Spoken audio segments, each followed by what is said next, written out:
सब गाइज, आज हम देखने वाले हैं क्या आपकी फेवरेट ब्लॉकबस्टर मूवी असल में चुराई गई है। ओहो भैया, कौन सी मूवी कॉपीड है कार्टून से भी, ये भी पता लगेगा। फैक्ट भाई की वीडियो है मस्त मजेदार। चैनल पर नए हो तो प्लीज सब्सक्राइब वीडियो कर देना। किस वीडियो या मूवी, किस मूवी के बारे में पता था ये भी जरूर बताना। 1 2 3 गो। हेलो भाई लोग, मैं हूँ फैक्ट भाई और अल्लू अर्जुन का ये पुष्पा पुष्पराज मैं झुकेगा नहीं। RRR का ये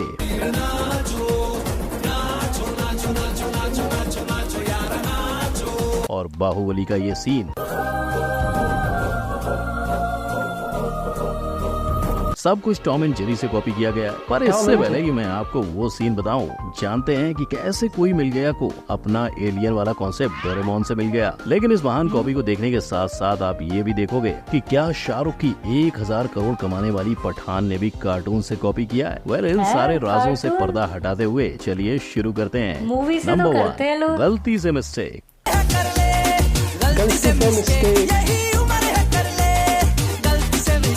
मगर इसी गलती से मिस्टेक के चक्कर में जग्गा जासूस ने पूरा टिन कार्टून कॉपी कर लिया, और न सिर्फ एक बार, बार बार, हर तरह से। कॉपी नंबर 1, शुरू से अगर शुरू किया जाए तो भाई लोग, जग्गा जासूस और टिन दोनों का पोस्टर एक जैसा दिखाई देगा। कॉपी नंबर 2, दोनों के बाल और कपड़े पहनने का स्टाइल भी एक जैसा है। कॉपी नंबर 3, जग्गा जासूस को मूवी में चाइनीज पकड़ लेते हैं और वैसा ही सीन टिन कार्टून में भी बताया गया था, और वहाँ से भागने के लिए गाड़ी और ट्रेन वाला सीन भी मेकर्स ने कॉपी कर लिया। कॉपी नंबर 4, सेम कलर का प्लेन और टैंक का इस्तेमाल करना। हालांकि अगर रणवीर की माने तो उन्होंने मूवी रिलीज के पहले ही बयान दिया था कि जग्गा जासूस टिन से मेल खाएगा, और तब शायद मेकर्स को भी नहीं पता होगा कि उनकी बात इतनी सच निकलेगी। और आज फैक्ट भाई आपको ये फैक्ट बता रहा होगा। Number 2, full package.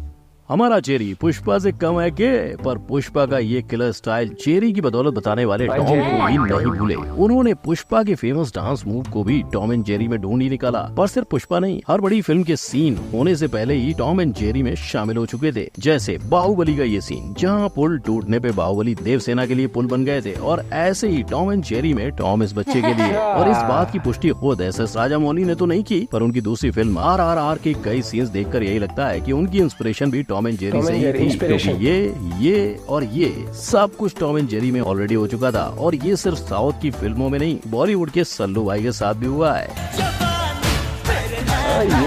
Number 3, mister Bean number 1। Shirt, pant, socks, coat, tie और दांतों की घिसाई, आप एक एक चीज मिला लो, आपको फर्क नहीं मिलेगा। पर बॉलीवुड वाले इस बच्चों के शो मिस्टर बीन ने हीरो नंबर 1 की हीरोगिरी को कॉपी किया, या गोविंदा ने ये सीन उनसे। वेल, अफसोस, पर इसका जवाब मिस्टर बीन के फेवर में है, जो 1997 में हीरो नंबर 1 के आने से 2 साल पहले ही ये सीन करके शो बंद कर चुके थे।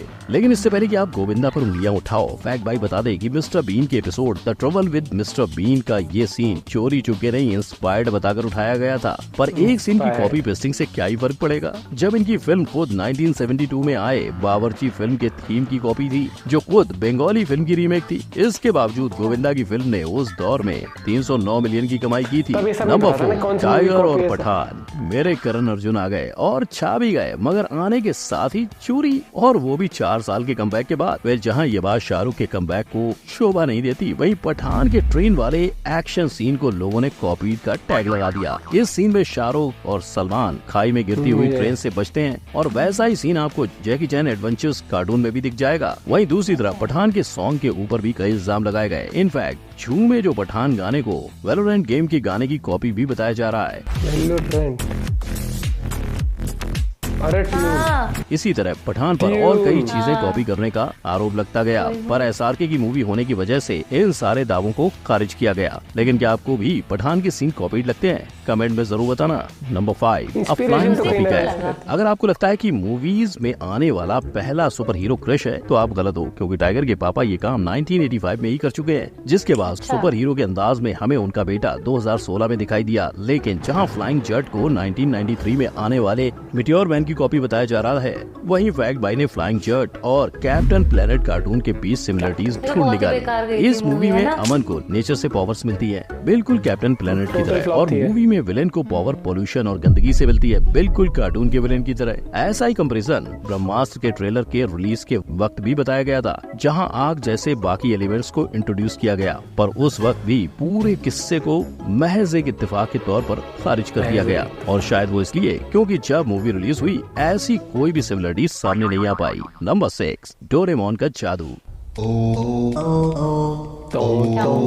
ये धुन बजाकर रोहित ने जादू के एलियन शिप को धरती पे बुलाया जो उसे उसकी माँ ने सिखाई थी, राइट। पर आज फैक्ट भाई बताएगा कि इस तरह बटन दबाकर एलियन बुलाने का आइडिया शायद कोई मिल गया फिल्म के डोरेमोन से मिला था। उस एक एपिसोड से जहाँ नोबिता स्कूल से घर लौटता है और डोरेमोन को अपने कमरे में ढूंढता है, पर इस दौरान उसका पैर एक रिमोट से टकरा जाता है और वो शुरू हो जाता है। ऐसे में डोरेमोन आए और नोबिता को डांटे उससे पहले ही नोबिता कुछ ऐसा करता है और उसके घर एलियन भी आता है। हालांकि इसके अलावा इन दोनों कहानियों का कोई लेना देना नहीं है, क्योंकि जहां रोहित की हैप्पी एंडिंग हुई वहीं डोरेमोन में आए एलियन की वजह से नोबिता गलती से ही सही पर 100 मार्क्स लाता है। लेकिन इससे पहले कि नोबिता वो टेस्ट पेपर अपनी मॉम को दिखाए, एलियंस उसे खा जाते हैं और पूरे मार्क्स लाकर भी उसे डांटी मिलती है। नंबर 7, हिट या कॉपी। क्या कोई मूवी फ्यूचर में आने वाले एनीम से कॉपी कर सकता है? अगर आप भी इस बात से कन्फ्यूजिया गए हो तो रुक जाओ, फैक्ट भाई समझाएगा। तो देखो, 2017 में आने वाले सीक्रेट सुपरस्टार मूवी ने अपने मूवी का प्लॉट 2022 में आने वाले डायमंड एनीम से कॉपी किया है। कैसे? वेल, दोनों ही जगह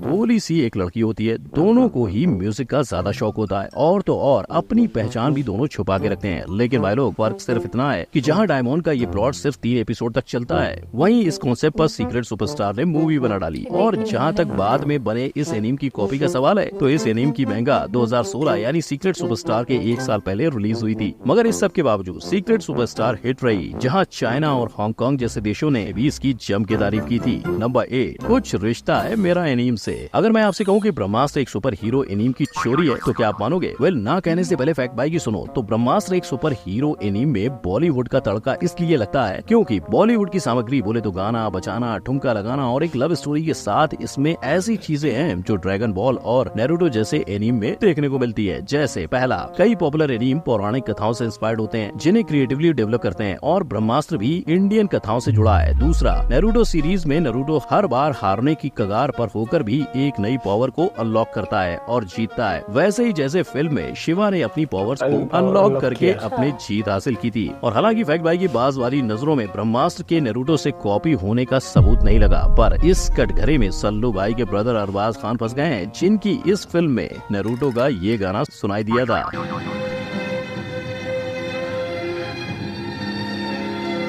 नंबर 9, मैं किसे चुनता हूँ। बॉलीवुड बिना क्रेडिट दिए कार्टून और एनीम से इंस्पिरेशन लेने के लिए कितना ही बदनाम हो जाए, पर रणवीर सिंह को इस मामले में टक्कर देना उसके लिए मुश्किल ही नहीं नामुमकिन है, क्योंकि शायद बाकी स्टार सुबह उठकर स्टाइलिश से पूछकर और ब्रांड्स देखकर अपना ड्रेस चुनते हैं, लेकिन रणवीर नहीं। वो सुबह उठकर सोचते हैं कि मैं कौन सा पोकेमोन चुनूं और पोकेमोन का चुनाव करके वो रेडी हो जाते हैं। और अब तक वो पिकाचू से लेकर म्योथ और सारे पोकेमोन बन चुके हैं। अब कोई पोकेमोन बना तो कोई बना निंजा हथौड़ी। टाइगर श्रॉफ की फिल्म बागी 3 में उनका ये निंजा जैसा स्टंट देखकर लोगों ने उन्हें निंजा हथौड़ी का दर्जा दे डाला। और लोग यही नहीं रुके, उन्होंने इनका वीडियो निंजा हथौड़ी के टाइटल ट्रैक पे भी लगा डाला।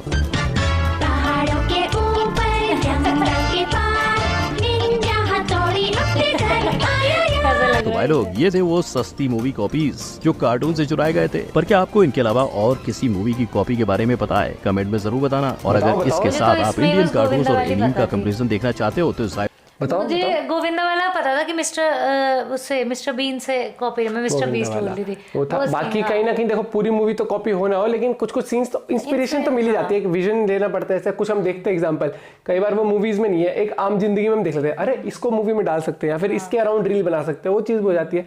बाकी मेरा कहने का ये मतलब है भैया, मूवी देखने में मजा आना चाहिए। कोई मूवी आए, मूवी देखने में स्वाद आ रहा है तो ठीक है। टॉम एंड जेरी, लेकिन भाई ऑल टाइम फेवरेट मेरा कार्टून टॉम एंड जेरी मैं कहूँगा कहीं ना कहीं। नरूटो मैंने देखा नहीं है, बहुत तारीफ होती है नरूटो की, जिसने देखा है बता सकता है भैया, रिकमेंड अगर आप करना चाहो तो।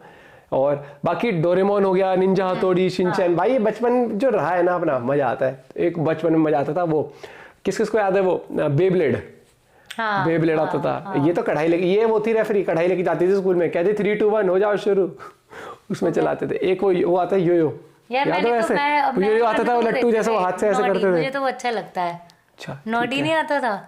नॉडी आ गया, नॉडी नॉडी। एक पोगो, बचपन में तो ऐसा एक्साइटमेंट होता था, पोगो भैया, कार्टून नेटवर्क। अब भैया इतने टीवी शो सब देख लिया, अब तो नेटफ्लिक्स भी हो ना, तब भी सोचना पड़ता है क्या देखे यार, अब क्या देखे। मतलब वो या तो मैच्योर ज्यादा हो गए, इतना तो होना बनता भी यार, 45 साल की उम्र है। मिलते हैं आपसे वीडियो के साथ। फैक्ट भाई की वीडियो हमेशा ही मस्त मजेदार फैक्ट से भरपूर होती है। Bye bye, take care.